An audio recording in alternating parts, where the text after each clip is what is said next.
আসসালামু আলাইকুম। আজ আমি আপনাদেরকে তাবিজ শরবতে ভিজিয়ে প্রেমিকাকে বা প্রেমিককে খাইয়ে কীভাবে বশ করা যায় বা ভালোবাসার একটা তাবিজ দেবো।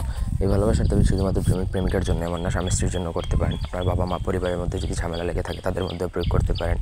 এক কথায় আপনার যার মধ্যে আপনার ভালোবাসা প্রয়োজন, যাকে ভালোবাসা আবদ্ধ করতে চান, তার উপরে এটা প্রয়োগ করতে পারবেন, কোনো বাধা ধরা নাই। তবে ইলিগাল কোনো অ্যাফেয়ার বা অবৈধ কোনো অনৈতিক সম্পর্কের জন্য এটা প্রয়োগ করবেন না। প্রথম থেকে ভিডিওটা না টেনে শেষ পর্যন্ত দেখবেন। আমার চ্যানেলটা সাবস্ক্রাইব করবেন, লাইক কমেন্ট শেয়ার করবেন। ব্যক্তিগত যে কোনো প্রয়োজন বা যে কোনো কাজের জন্য স্ক্রিনে দেওয়া নাম্বারে সরাসরি ফোনে, হোয়াটসঅ্যাপে বা ইমোতে যোগাযোগ করে যে কোনো কাজ করাতে পারবেন, দেশে বা দেশের বাইরে থেকে।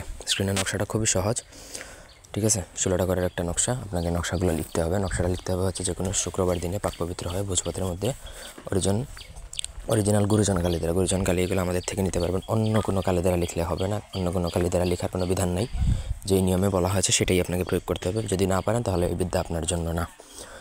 যদি জিনিসপত্রগুলো কালেক্ট করতে না পারেন আমাদের থেকে যোগাযোগ করে নিতে পারবেন। ভোজপত্র, জাফরান, কালি, মেশক ইত্যাদি যত যে ধরনের জিনিসপত্র প্রয়োজন আমাদের থেকে নিতে পারবেন, কলম সহ।